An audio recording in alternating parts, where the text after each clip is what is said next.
No la estamos pasando bien como nación, pero no es nuevo. Hay un dicho que es medio negativo, ¿no?, del mundo, que dice que mal de todos, ¿cómo sigue? Consuelo de tontos, ¿no? Entonces, cuando uno ve el mapa mundial y lo que pasa en otros lugares, dice, no estamos tan mal.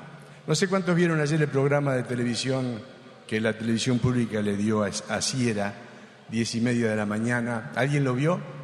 Todos los sábados, 10:30 de la mañana, hay una hora de programa nuestro. Hermanos nuestros allí participan.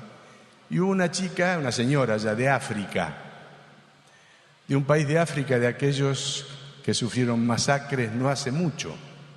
Y cómo un misionero argentino se enamoró de ella y le prometió ir a buscarla y la fue a buscar y ahora vive acá con sus hijos. Y cuando cuenta cómo salió de su país, esquivando muertos alrededor, hay un país, Ruanda, por ejemplo, ¿cuántos murieron? 1 millón, de un día para el otro. Bueno, podemos hablar de varios países que la están pasando mucho peor que nosotros. Los refugiados que viven en campos, sufriendo penurias, sin tener lo más indispensable, lo mínimo indispensable, personas que se ahogan con tal de escaparse del lugar donde están para entrar a otro país que ellos piensan que van a estar un poco mejor. Y yo tomé un pasaje bíblico. En la Biblia hay muchos momentos complicados del pueblo de Dios. Y tomé un pasaje bíblico porque todo lo otro no sabemos. Hay cristianos, pero otros no. Muchos de los que sufrieron no eran cristianos. Algunos sí, pero la mayoría no. Pero acá le tocó, en el tiempo de Joel, al pueblo, una situación muy difícil. Joel capítulo 2. Dice, tocad trompeta en Sión y dad alarma en mi santo monte. Tiemblen todos los moradores de la tierra. Porque viene el día de Jehová, porque está cercano, día de tinieblas y de oscuridad, día de nube y de sombra, como sobre los montes se extiende el alba. Así vendrá un pueblo grande y fuerte, semejante a él no lo hubo jamás, ni después de él lo habrá en años de muchas generaciones.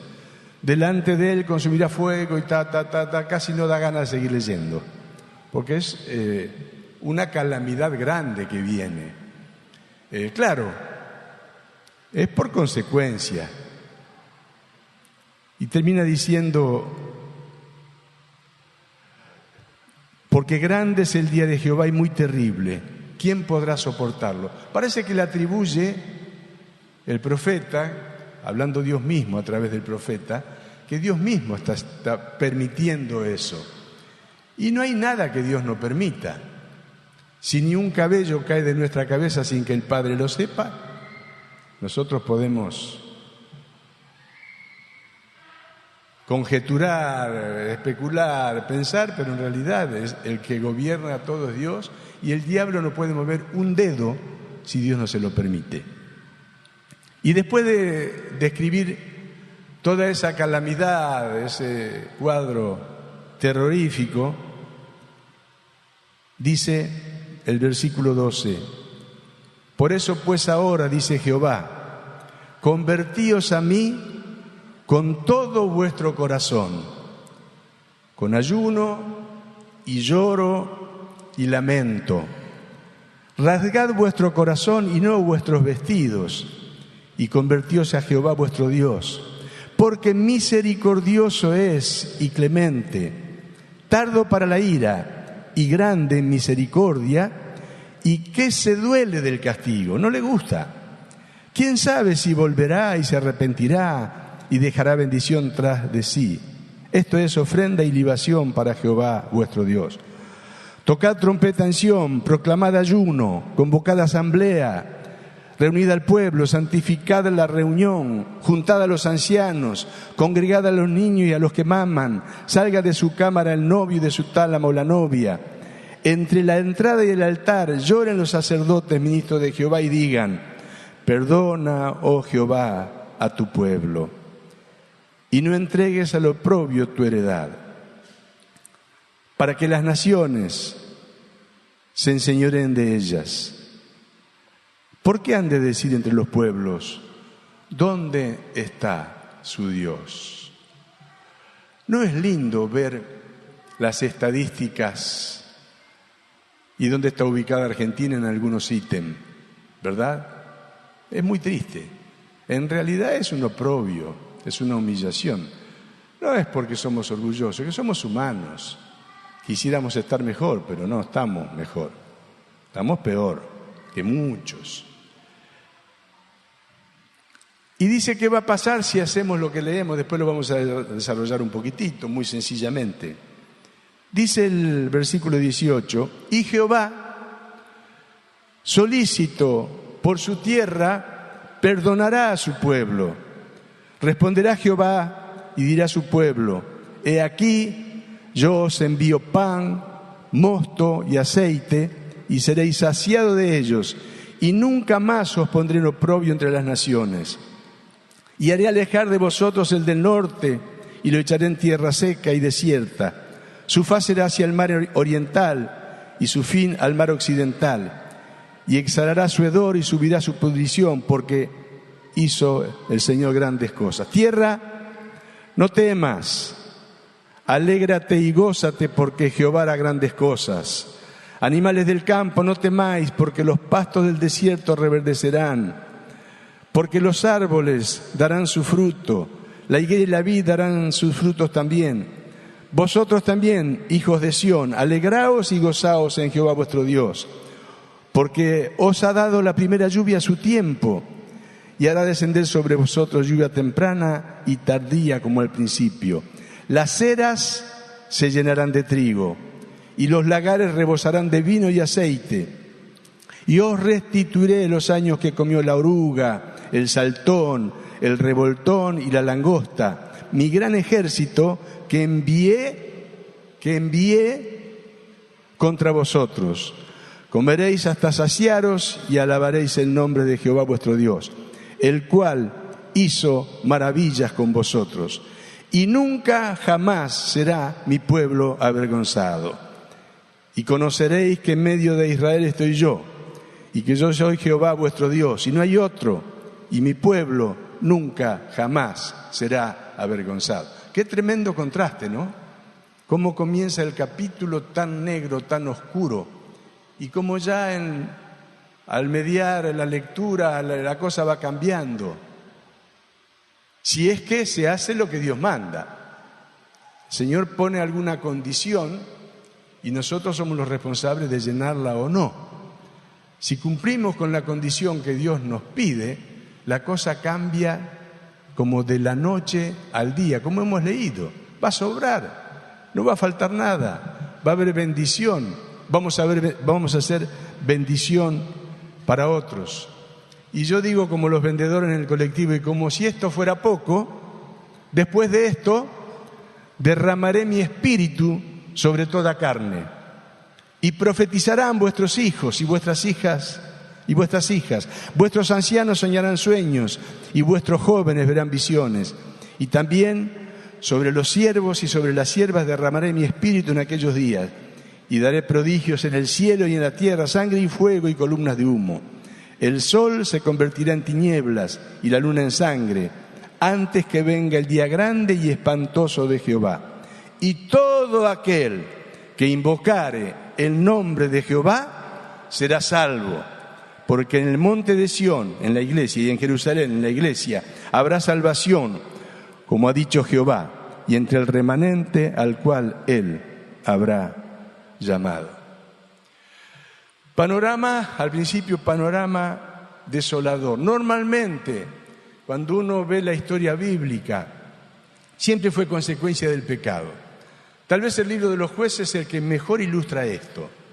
Había ciclos donde un líder libertaba a su pueblo porque había estado en opresión, anduvieron bien un tiempo, vuelven a caer en pecado, otra vez la opresión, y así, cíclicamente.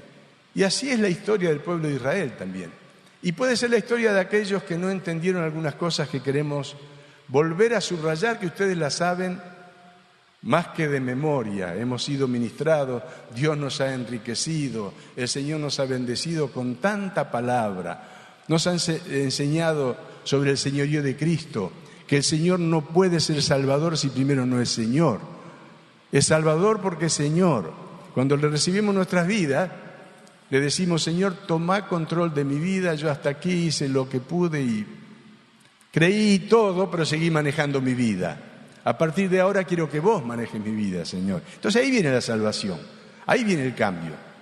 Cuando entendemos que Jesús es el Señor y que tenemos que obedecerle, que no es cuestión de cumplir con algunas actividades, nuestra vida tiene que tener coherencia, toda la vida tiene que estar a los pies del Señor. Panorama desolador, consecuencia del pecado. Llamado de Dios. ¿Cuál es el llamado de Dios? Conversión, vuelta 180 grados.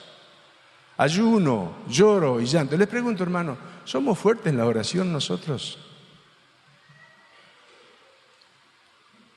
¿Hay algún amén? No, y está bien. No somos fuertes en la oración. Ayunamos, está bien. Pero dice: convocad al pueblo, convocad asamblea, y que haya ayuno, que haya oración, lamento, reconocimiento, que la cosa está mal. Y entonces va a venir el cambio. Dios nos sigue diciendo lo mismo. Para que la cosa cambie, tenemos que pegar media vuelta. Todos, estoy hablando en general ahora. Algunos en lo personal lo hicimos, otros todavía tienen que hacerlo. Pero siempre es lo mismo. Llamado de Dios, volverse a Él, arrepentimiento, quebrantamiento, reconocer. Nos gozamos en el culto, gloria a Dios. Pero cuando vemos la situación que viven otros, tal vez no nos toca tan de cerca en lo personal. Pero vemos alrededor que hay hermanos, como dijimos, que tienen que ir a dar de comer 2 o 3 veces por semana a personas que es la única comida del día. Y por eso hay hermanas que están cocinando y van llevando a esa gente. Y es una gota de agua en el océano. Como le dijeron a la Madre Teresa: ¿usted cree que con lo que hace allí en la India, asistiendo a los moribundos, va a cambiar? Lo que usted hace es una gota de agua en el océano. Ella dijo: sí, tiene razón, pero si yo no lo hiciera, esa gota no estaría. Entonces cada uno tiene que hacer. Y si todos pensamos, ¿no vale la pena? Pero un montón de gotas forman un mar. Un montón de gotas, el océano está lleno de gotas de agua. Si todos hiciéramos algo, la cosa cambiaría. Si no esperáramos en alguno, la cosa cambiaría. Quebrantamiento, lágrimas, santificación de todos, apartarse, como fue el llamado de Dios a través de Joel, apartarse para Dios, vivir para Él, que no es nuevo lo que le estoy diciendo. ¿Cómo fue el llamado del Señor? Si alguno quiere venir en pos de mí, niéguese a sí mismo, tome su cruz y sígame. El ejemplo del joven rico, buen muchacho, había cumplido con todos los mandamientos, según él. Y es probable que sí. El Señor dijo: te falta una sola cosa. Vende todo lo que tienes y dalo a los pobres y después seguime.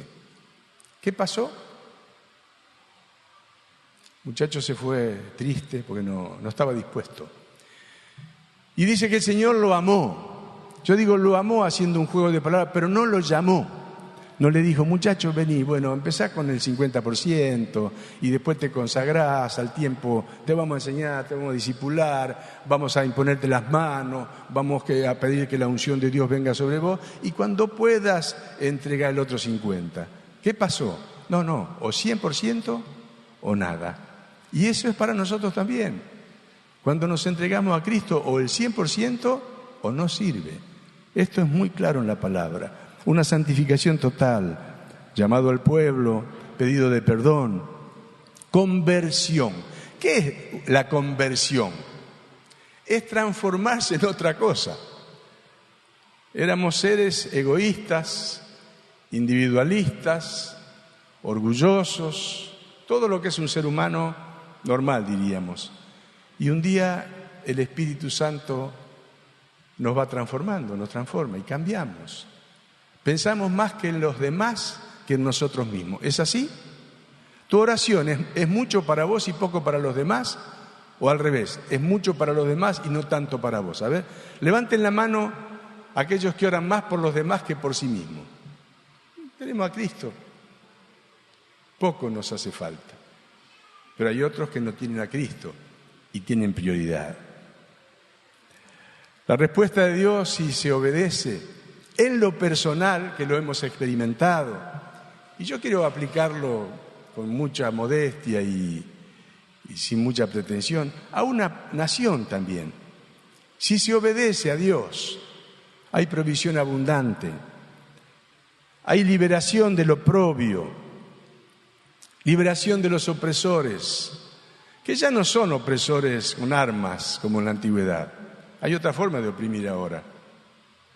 Ustedes lo conocen, no voy a entrar en ese detalle, ustedes lo saben mejor que yo, que podemos estar siendo oprimidos, no con armas ni con amenazas de invasión a nuestro territorio.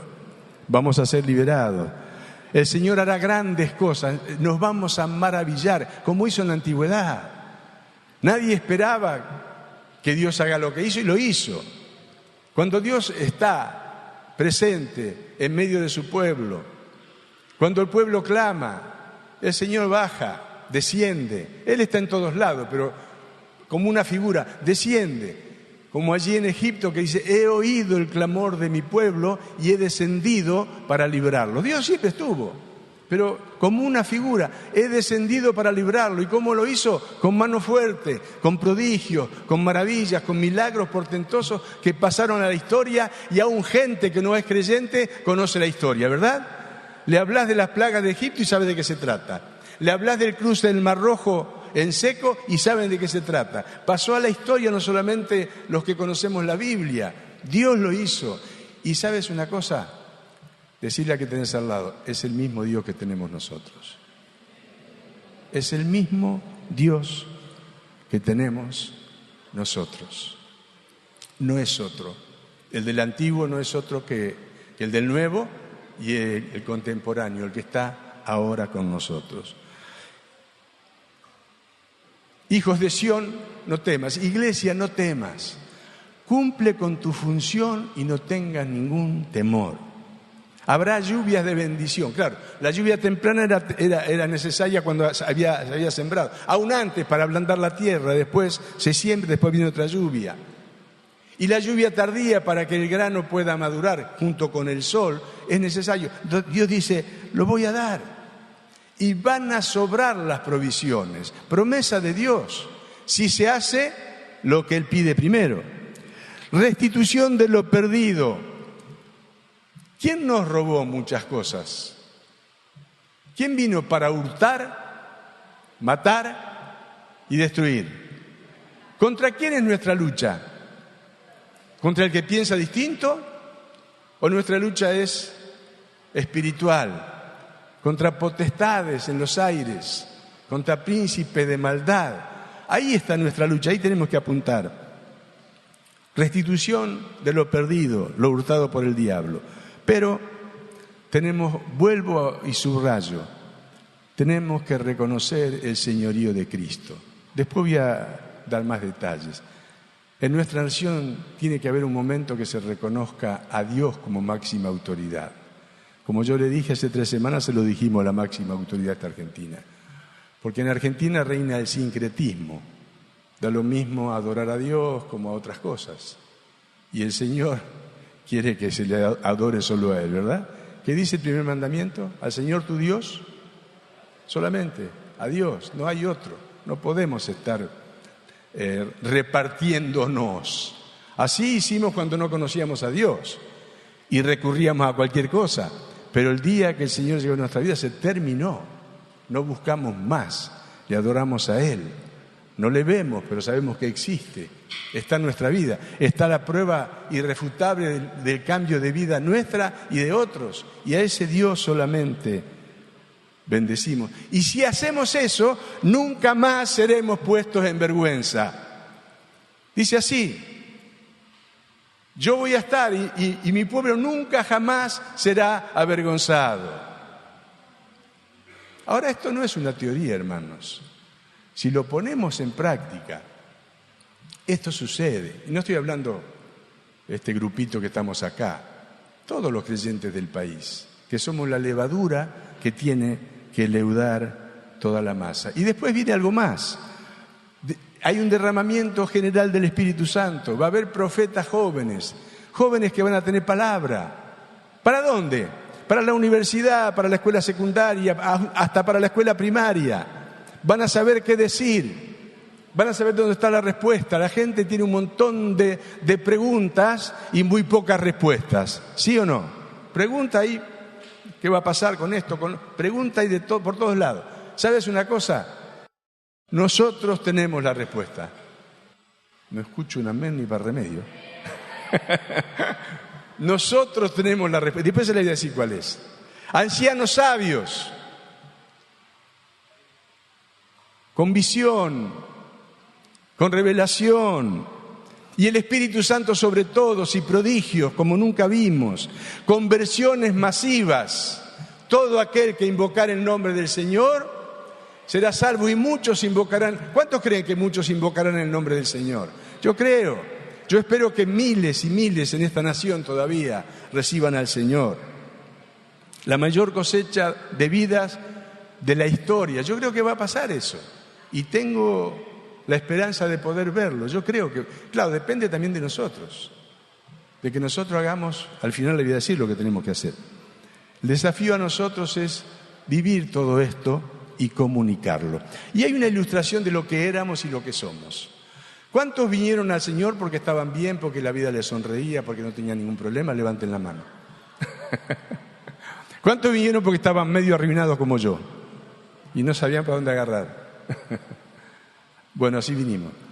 Y la ilustración que pongo del Antiguo Testamento es la cueva de Adulam, donde se le juntaron, según 1 Samuel 22:1, a David, que estaba huyendo de Saúl, los afligidos, los endeudados, los que se hallaban en amargura de espíritu, y fue hecho jefe de ellos. ¡Qué compañía!, ¿no? Y David era un hombre de Dios. Se había entrenado para bendecir a Dios, para servir a Dios, aún solito muchas veces, no tenía demasiada orientación, pero aprendió, tenía un corazón, como dice la Biblia, para con Dios. Y algunos de esos hombres, después de pasar un buen tiempo con David, fueron transformados. Y algunos de nosotros, después de ser instruidos, de ser discipulados, nuestra vida cambió. ¿Verdad que no sos el mismo que cuando llegaste? ¿O antes de llegar? No, nuestra vida cambió. Por lo menos los que nos convertimos de grandes. Yo a los 20 años ya tenía una vida bastante complicada. Cambió. ¿Hasta qué punto? Bueno, cuando uno lee la historia de los valientes de David, que algunos eran de estos, otros no, pero algunos eran de estos, hicieron prodigios. Adino el esnita un día, que era endeudado, amargado, un endeudado, amargado, afligido, ¿puede pelear mucho? ¿Puede tener fuerzas uno que está en depresión? Bueno, Adino el esnita un día mató a 800 hombres, él solo. Otro peleó contra los filisteos hasta que su mano le quedó pegada a la espada, no se la podían sacar. Otro, había un terreno de lenteja que era para la provisión de ellos, se paró en medio del terreno y lo defendió contra todo el ejército del enemigo. Otros atravesaron el campamento de los filisteos simplemente para traerle agua a David que deseaba de ese pozo. Y otro dice que Abisai, el hermano de Joab, alzó su lanza contra 300 a quienes mató. Uno solo. Ahora, esto no es natural. Había algo allí. Estos hombres fueron entrenados más que nada en lo espiritual. Tal vez en la guerra también, pero no sabían nada. Así como tampoco David era un hombre de guerra desde el principio, era pastor, sabía manejar la onda, pero después de instrucción de guerra poco y nada. Y Benaía mató a un egipcio que medía 2,5 metros. ¿De quién lo aprendió? Hubo alguien que lo había hecho antes. David. Bueno, esto yo le llamo discipulado por contagio. La gente tiene que ver que nosotros actuamos de otra manera. Cuando todos los demás se quejan y despotrican, nosotros somos pacificadores. Cuando otro se pelea con el otro, muchas veces entre los propios parientes por razones X, decimos, no ganamos nada con eso. ¿Por qué no oramos? Pedimos que Dios cambie. Nuestras quejas, nuestras peleas no van a cambiar nada. Nos van a poner mal entre nosotros, van a atrasar todo. Oremos a Dios. Dios tiene poder. Nuestra esperanza está puesta en Dios. Así que ¿para qué pelearnos por los hombres? Vamos a confiar, vamos a orar por todos. Vamos a confiar en que Dios puede hacer las cosas mejor que nosotros. Claro, pero entre todos esos valientes dice que había, según Primera Crónicas 12:32, de los hijos de Isaacar 200 principales, entendidos en los tiempos y que sabían lo que Israel debía hacer, cuyo dicho seguían todos sus hermanos. Qué tremendo, ¿no? Personas sabias que sabían orientar a todos los demás para que sepan qué hacer. ¿Sabes una cosa? Te doy una noticia. Vos podés ser como los hijos de Isaacar. Podés tener sabiduría para orientar a la gente y para decir, yo sé lo que hay que hacer. ¿Te van a escuchar o no si le decís, ¿sabes una cosa? Yo sé lo que hay que hacer. Y te van a preguntar, ¿qué hago? ¿Compro dólares? ¿Conviene ahora? ¿Pongo en Lete, en el LIC, en la bolsa? Porque giran todo en torno a ¿qué? ¿Sí o no? ¿A la economía, sí o no? ¿Y es lo más importante la economía o obedecer a Dios? ¿Qué es más importante? ¿Lo humano, lo natural o lo espiritual? Pero ¿en qué se fija la gente? En eso. Entonces, ¿por qué le digo que podemos ser igual que ellos? Y vayan conmigo a San Juan 16:13.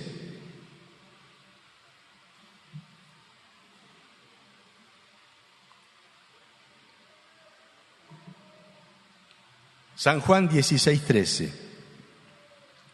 Pero cuando venga el Espíritu de verdad, dijo Jesús, Él los guiará a toda la verdad, porque no hablará por su propia cuenta, sino que hablará todo lo que oyere y os hará saber las cosas que habrán de venir. ¿Me escucharon? Como dice, y os hará saber las cosas que habrán de venir. Yo no sé si es en los detalles que mencioné recién, no creo que sea así, pero sí que es lo más importante que debemos saber para estar preparados para el futuro. El Espíritu Santo nos puede revelar y podemos ser nosotros, como los hijos de Isaacar, que podemos orientar a la gente qué hacer. Nosotros sabemos lo que hay que hacer. Y no hablo ni sobre política ni sobre economía. Sabemos vivir. Aprendimos de la palabra y del apóstol Pablo. El apóstol Pablo dice, Filipenses 4:10, en gran manera me gocé en el Señor de que al fin habéis recibido vuestro cuidado de mí, de lo cual también estabais solícitos, pero os faltaba la oportunidad. No lo digo porque tenga escasez, pues he aprendido a contentarme cualquiera que sea mi situación. En cualquier situación estoy contento. Mi alegría, mi gozo no depende de cómo me va en la economía, está en otro lugar mucho más seguro. Sé vivir humildemente y sé tener abundancia. En todo y por todo estoy enseñado, así para estar saciado como para tener hambre, como para padecer necesidad. Y aquí lo puse en negrita y grande en mi bosquejo, el versículo que lo decimos a cada rato. ¿Cómo sigue? Todo lo puedo en Cristo que me fortalece. Puedo estar contento cuando me va mal y no me puedo poner tan eufórico cuando me va muy bien. Todo lo puedo, el equilibrio, todo lo puedo en Cristo que me fortalece. Los que peinamos canas, como yo. Ustedes los chicos todavía no pasaron tantas cosas. ¿Pasamos algún problemita en esta nación? ¿Pasamos alguna crisis? ¿Pasamos incertidumbre? A ver, levanten la mano los que se acuerdan de... Si nos ponemos a contar, díganle, ¿querés que te cuente al más joven? ¿Querés que te cuente la que pasamos de esto? Si no aprendíamos de Pablo, estábamos listos. Pero aprendimos y tenemos paz. ¿Será por eso que no nos asombra tanto todo lo que pueda pasar? Porque conocemos al Dios que está en las buenas y en las malas. Está cuando la economía está bien, cuando está todo tranquilo, y está también cuando todo va mal. Él dijo, nunca te dejaré ni te desampararé. ¡Aleluya! Bendito sea el nombre. Podés aplaudirle a Él, que es fiel. Nunca te dejaré, nunca te desampararé. Créelo. El escritor a los Hebreos dice, podemos decir confiadamente esto, porque Él dijo, nunca te dejaré, nunca te desampararé. Y si Él está con nosotros, podemos confiar, tenemos que confiar, tenemos que poner los ojos, como hemos hablado algunas veces y que lo decimos tantas veces, solamente en Jesús.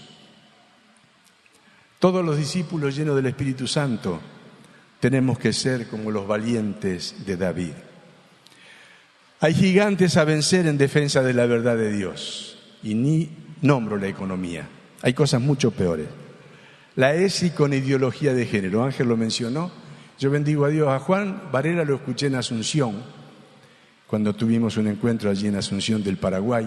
Y nos impactó este hombre por la capacidad para enseñar, pero aparte la experiencia, porque ya lo pasaron en España ellos. Entonces vino y nos dijo, ojo, si ustedes no se preparan, va a pasar como nos está pasando a nosotros. Como dijo Ángel, personas que no pueden volver a su país porque están hablando en contra de esto que ya es ley. Entonces, como están contra la ley, si vuelven a su país los ponen preso. Yo bendigo a Dios que lo vamos a tener aquí, no te lo pierdas. Yo creo que se va a hacer chico el lugar. Si se entera la gente que estuvo en San Telmo, que él va a estar aquí, y que la entrada es libre, ahí se pagaba entrada inclusive. Va a ser chico el lugar. Entonces, vengan temprano, porque este hombre tiene... ese día, ¿cuánto habló? 4 horas, Teresa habló. ¿Cuántos estuvieron en San Telmo? Hay algunos que estuvieron. 4 horas habló. ¿Y podíamos haberlo escuchado? 4 horas más. Después almorzamos juntos y él siguió compartiéndonos. Así que, qué bendición. Tenemos que ser instruidos para saber cómo pelear contra esto. Yo le mandé a algunos el instructivo, el enfoque que está para Jujuy y la provincia de Entre Ríos con respecto a la enseñanza de la educación sexual en la escuela. Y entonces Guido me mandó 58 páginas de lo que es la provincia de Buenos Aires y Cava. Nada que ver. En uno de los enfoques dice que tenemos que respetar la convicción de cada uno en creer que tiene el sexo que tiene. Te abre un portón allí. Así que si alguien cree que es varón pero es mujer, hay que respetarle como lo que cree él, lo que dice él, y viceversa. Eso lo dice ya, lo que se baja como instructivo. Entonces, claro, las maestras están en una situación complicada. Tenemos que darles herramientas, tenemos que cubrirles en oración, tenemos que ayudarles para que sean valientes, como han hecho algunos jueces en La Pampa. Fueron 2 homosexuales al registro civil para casarlos y dijo, no, yo no los caso. Tuvo problemas. Claro, vamos a tener problemas. No importa. Hay que hacer lo que Dios dice. Y es una guerra. Estamos en guerra. Así como estos valientes de David estuvieron en guerra contra soldados con lanza, con espada. Nosotros estamos en guerra espiritual. El aborto. ¿Ustedes se creen que se van a quedar tranquilos? No. Sigue. La despenalización de la droga. Está ahí. Está sobre el tapete, ¿no? Por eso decimos, Dios quiera que tengamos mayoría en diputados y senadores, porque si es al revés vamos a tener problemas. Tenemos que orar. La eutanasia y otros antivalores que propondrán. Y no quiero hablar de lo que ustedes saben que ya está pasando en algunos países, ¿no? Que si alguien dice que es una nena de 5 años, aunque tenga 55... le permiten ir al jardín, les dice como nena. ¿Lo leyeron? Esto pasa, ya pasa, ¿no? No es para reírse, es para llorar. Terrible. Eso es un portón a la pedofilia y a lo que vos quieras. Entonces tenemos que pelear. Yo digo, tenemos que plantarnos firme y reprender a toda esta porquería que nos quieren tirar encima. Esto es serio. Yo digo, la ideología de género es mucho peor que el aborto. Porque el aborto es algo personal e individual, cada uno es responsable delante de Dios. Lo grave sería que una nación lo apruebe, porque sería una maldición para la nación aprobar asesinatos. Pero en lo personal, cada uno lo va a seguir haciendo o no, y es problema de ellos. Pero la ideología de género atenta contra la posteridad nuestra. Nuestros hijos, los que tienen hijos chicos, nuestros nietos y todo lo que viene. Es una ideología que atenta a la destrucción del ser humano.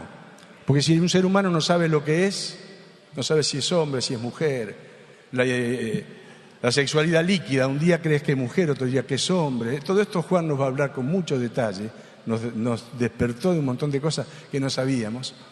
Es terrible. Entonces tenemos que estar preparados y nadie mirar para otro lado. Alguien me dijo una vez, no, Hugo, yo no hago esto, no, ni me meto porque es política. ¿Qué política? Esto es un ataque del diablo muy artero para destruirnos. Entonces tenemos que estar preparados. También tenemos que pelear contra la corrupción, la miseria, el desánimo. ¿Cómo vamos a pelear? En oración. ¿Cuál fue la convocatoria de Dios ahí en Joel? Convoquen asamblea, ayuno, lloro, pedido de perdón, arrepentimiento, confesión. Esa es nuestra lucha. Nuestra lucha no es contra sangre y carne. La batalla se libra allí en los aires. Dios escucha la oración. ¿Se acuerdan?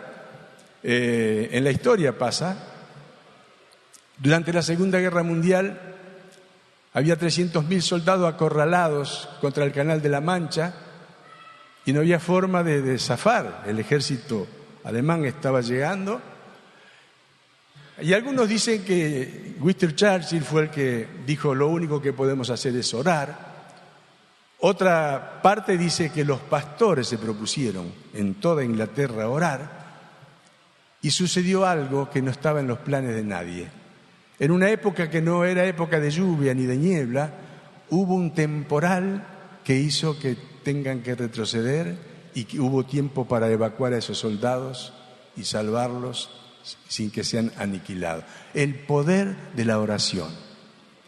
Si ustedes buscan en Google, la oración que cambió la historia, lean toda la historia que es interesante. Y no es la primera vez.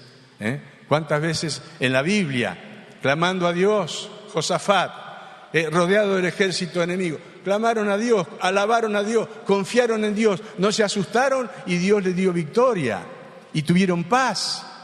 Hay tantos ejemplos de los cuales tomarnos para inspirarnos y decir, Señor, ¿qué estamos haciendo?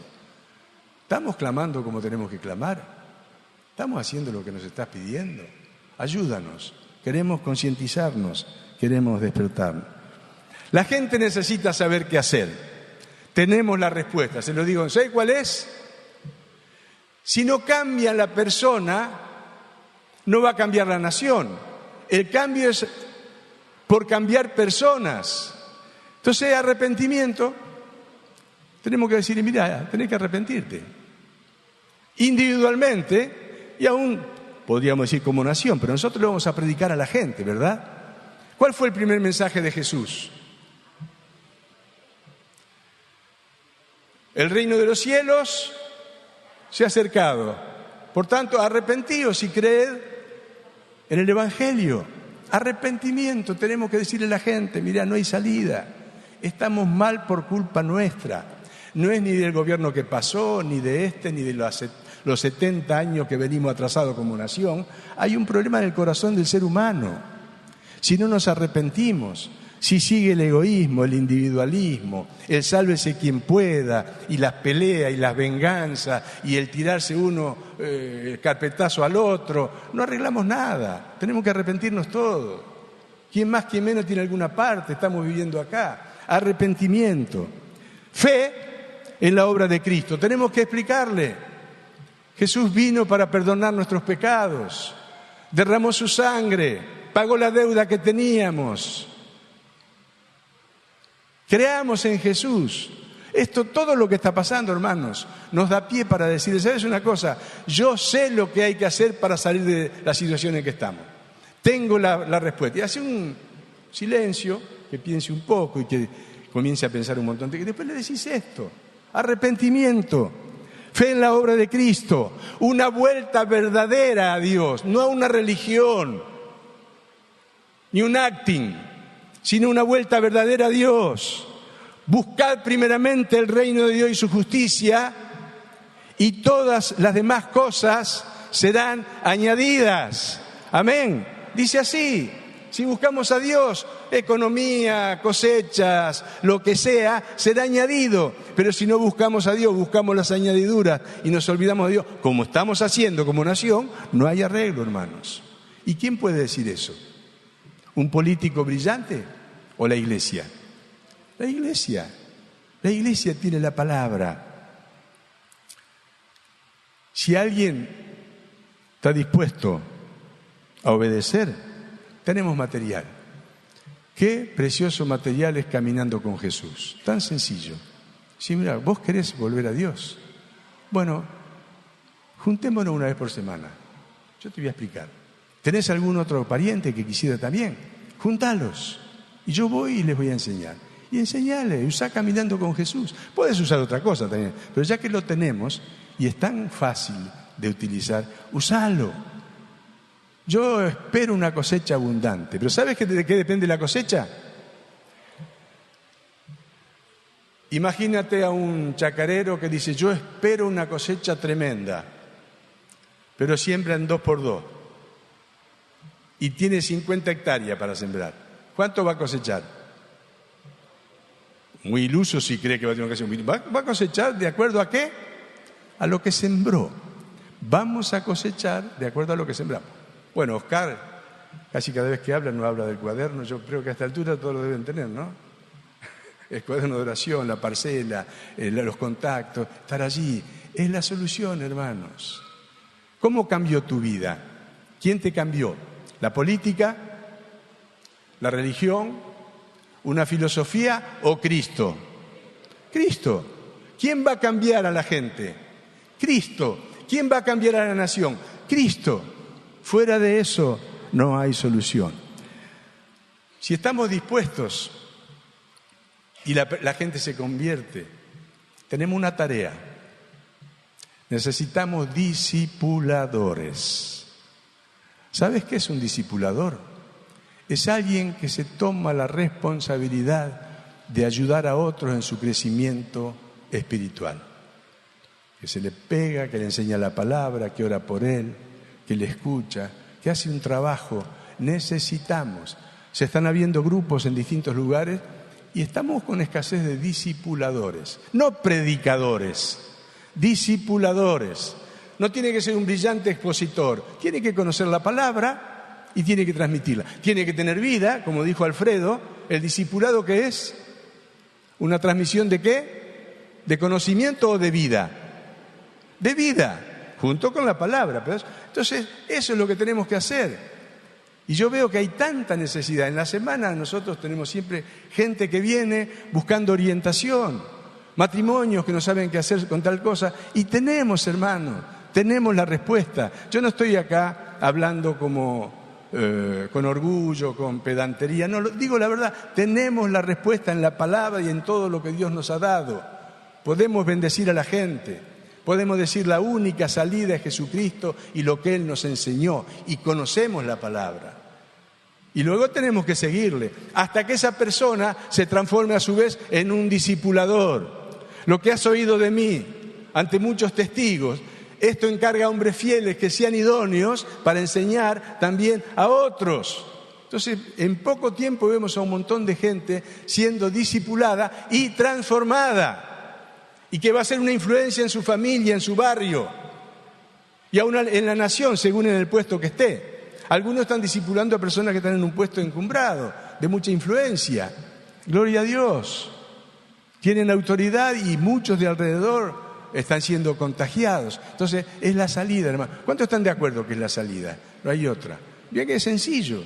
No es una fórmula que no podamos cumplir. Es lo que el Señor nos viene hablando de hace mucho tiempo.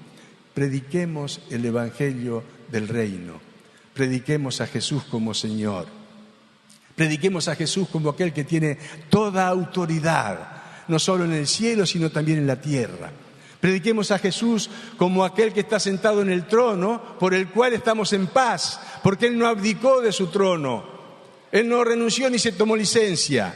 Él sigue reinando. Y mientras que Él reine, todo está bien. Tenemos paz, porque el que está al control del universo es el Señor. Lo podemos decir. El que está en el control de cada uno y que se pone a disposición de aquellos que le reciban como Señor es Él. Y así como cambia una vida, puede cambiar una nación, pero empieza por una persona. Entonces comenzó. Hagamos la gotita de agua que dijo la Madre Teresa. Y sí, pero uno solo. Y bueno, vos haces uno, otro. Si todos los que somos hacemos algo, esta nación puede cambiar. Amén. ¿Cuántos están dispuestos a contarle a la gente lo que hay que hacer? Levanten la mano. Pónganse de pie, por favor. Los que están dispuestos a contarle a la gente lo que hay que hacer. Que es esto sencillo que lo decimos vez tras vez. Algunos lo están haciendo. Hagámoslo todos. Ora al Señor por tu propia cuenta. Decirle, Señor, acá estoy. Si tenés que confesar que hasta aquí no lo hiciste, confesale al Señor. Convertíos a mí con todo vuestro corazón, con clamor, con ayuno. Ayuna algún día si no tenés coraje, te da vergüenza. Ayuna que el Señor te dé fuerza, que te quite la vergüenza. Quebrantate delante del Señor. Decirle, Señor, no puedo, ayúdame. Él lo va a hacer, pero habla con Él primero. Después vamos a hablar juntos.